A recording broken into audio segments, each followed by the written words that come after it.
UP में चुनाव की तारीखों का ऐलान होना बाकी है, लेकिन सियासी दलों की तैयारी शुरू हो चुकी है। रैली, भाषण, आरोप और दावों का दौर शुरू हो चुका है। लखीमपुर कांड यूपी की सियासत का सेंटर में खड़ा है। सहारनपुर में अखिलेश यादव तो बनारस में प्रियंका गांधी ने लखीमपुर कांड के बहाने सरकार पर निशाना साधा। की हत्या कर दे और उसको पुलिस निमंत्रण दे रही है कि आइए हमसे बात करिए। जहाँ पर किसानों को कुचल दिया गया गाड़ी से। इस देश में न मजदूर सुरक्षित है, न मल्ला सुरक्षित है, न निषाद सुरक्षित है। देर नहीं लगेगी कि एक बार वो संविधान को भी कुचल देंगे। जब तक वो गृह राज्य मंत्री आपका इस्तीफा नहीं देगा तब तक हम लड़ते रहेंगे, हम हिलेंगे नहीं, हम हटेंगे नहीं। देश के सबसे बड़े सूबे में होने वाले सत्ता घमासान का ये ट्रेलर है। ये आक्रामकता यूपी चुनाव में जबरदस्त जंग की आहट है।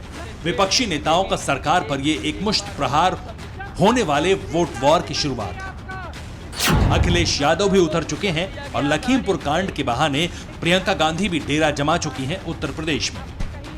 3 अक्टूबर से उत्तर प्रदेश में मौजूद प्रियंका गांधी बनारस में थी। सुबह सुबह बाबा विश्वनाथ की चौखट पर पहुंची, देवाधिदेव महादेव का अभिषेक किया, माथे पर त्रिपुंड चंदन लगाकर यूपी विजय का अखंड आशीर्वाद मांगा और फिर मां दुर्गा के कूष्मांडा मंदिर में पहुंचकर शक्ति स्वरूपा देवी की आराधना की। मंदिर में पूजा के बाद प्रियंका गांधी सियासी आरोप का पाठ पढ़ने के लिए मैदान में उतरी। पूर्वांचल की पहली चुनावी रैली में प्रियंका ने सबसे पहले जिक्र उसी लखीमपुर कांड का किया जिसके जरिए वो अपनी सियासत को नया आकार देना चाहती है। आपने किसी भी देश में, दुनिया के किसी भी देश में या इस देश के इतिहास में आपने कभी ऐसा देखा है कि एक आदमी 6 किसानों को कुचल दे, 6 लोगों की हत्या कर दे और उसको पुलिस निमंत्रण दे रही है कि आइए हमसे बात करिए? आपने कहीं ये देखा है? बताइए। कभी भी इस देश और इस दुनिया के इतिहास में ऐसा नहीं हुआ होगा। यहाँ के मुख्यमंत्री मंच पे बैठे हुए उस मंत्री का बचाव कर रहे हैं जिसके बेटे ने ऐसा काम किया है। लखीमपुर कांड के बाद से ही प्रियंका गांधी यूपी में डटी हुई हैं। उन्होंने प्रधानमंत्री मोदी का जिक्र किया और इल्जाम लगाया कि देश के प्रधान ने पीड़ित किसानों का हाल चाल न पूछकर अन्नदाताओं का अपमान किया है। कांग्रेस महासचिव का आरोप है कि बीजेपी के शासन में सिर्फ 2 ही तरह के लोग सुरक्षित हैं, बाकी सब टकटकी पर टंगे हैं। व्यक्ति सुरक्षित नहीं है, किसी भी जाति का व्यक्ति सुरक्षित नहीं है। इस देश में न मजदूर सुरक्षित है, न मल्ला सुरक्षित है, न निषाद सुरक्षित है, न दलित सुरक्षित है, न गरीब सुरक्षित है, न अल्पसंख्यक सुरक्षित है, न मेरी महिला बहनें सुरक्षित हैं। इस देश में सिर्फ प्रधानमंत्री, उनके मंत्रिमंडल के लोग, उनकी पार्टी के लोग जो सत्ता में है वो सुरक्षित है और उनके जितने भी खरबपति अमीर मित्र हैं वो सुरक्षित हैं। इस बात को सही ढंग से पहचानिए। प्रियंका की रैली में बड़ी तादाद में भीड़ जुटी थी। इस रैली के लिए कांग्रेस ने पूरी ताकत झोंकी थी। कई दिनों से बड़े बड़े दिग्गज कैंप कर रहे थे। किसान रैली नाम दिया गया था, लिहाजा रैली में हर एंगल से किसानों का जिक्र किया। किसानों के जरिए योगी सरकार की नाकामी गिनाई और दावा किया कि लखीमपुर कांड में केंद्रीय गृह राज्य मंत्री अजय मिश्रा के इस्तीफे तक जंग जारी रहेगी। कांग्रेस के जितने भी कार्यकर्ता यहाँ हैं किसी से नहीं डरते हैं, किसी से नहीं डरते हैं। हमें जेल में डालिए, हमें मारिए, हमें कुछ भी कर लीजिए, हम लड़ते रहेंगे, लड़ते रहेंगे, लड़ते रहेंगे जब तक वो गृह राज्य मंत्री आपका इस्तीफा नहीं देगा तब तक हम लड़ते रहेंगे, हम हिलेंगे नहीं, हम हटेंगे नहीं। हम कांग्रेस के कार्यकर्ता हैं।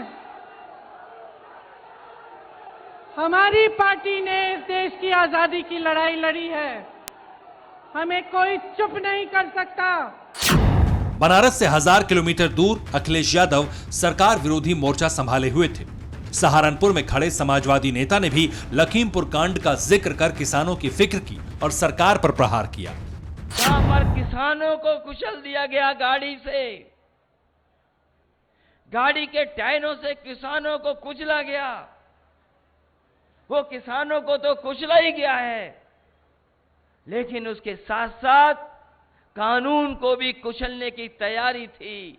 जो लोग किसान को कुचल सकते हैं, कानून को कुचल सकते हैं, उन्हें देर नहीं लगेगी कि एक बार वो संविधान को भी कुचल देंगे। कानून व्यवस्था और कोरोना के बहाने अखिलेश यादव ने योगी सरकार पर जमकर वार किया। समाजवादी साइकिल को फिर से सत्ता की गलियों में दौड़ाने के ख्वाहिशमंद अखिलेश यादव ने बीजेपी की वादा खिलाफी याद दिलाई और फिर महंगाई के मुद्दे पर जमकर हमला बोला। कहां से शुरू हुआ था डीजल पेट्रोल, कहां पहुंचा दिया? डीजल पेट्रोल की कीमत क्या थी और आज कीमत कहां पहुंचा दी डीजल पेट्रोल की? यही हिसाब किताब नहीं। बताओ, जो आप बाजार से कीटनाशक दवाइयां खरीद रहे हैं, डीएपी खरीदते हैं, खाद खरीद रहे, और खाद जब नापोगे, जब तौलोगे, तो बताओ खाद में, बोरी में चोरी हो गई कि नहीं हो गई चोरी?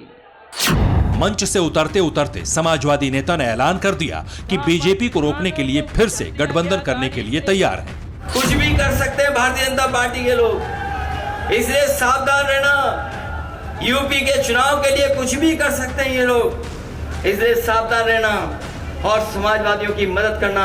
हम लोग एलायंस भी बनाएंगे और अपने लोगों का सम्मान भी बचाने का काम करेंगे। इसलिए जहां से शुरुआत की है तो समाजवादी पार्टी को जिताने का काम करना, ये हम आपसे निवेदन और अपील करते हैं। जाहिर है, यूपी में चुनावी संग्राम का अनौपचारिक ऐलान हो चुका है। करीब 5 महीने पहले ही तमाम दलों के नेता मैदान में उतर चुके हैं। विपक्षी नेता सरकार की नाकामियों की फाइल लेकर घूम रहे हैं और सरकार अपनी कामयाबी गिना रही है। लेकिन इस सब के बीच लखीमपुर कांड यूपी की सियासत के सेंटर में खड़ा है। Bureau report, TV9 Bharatvarsh. परवाह देश की, सोमवार से शुक्रवार रात 10 बजे TV9 भारतवर्ष पर।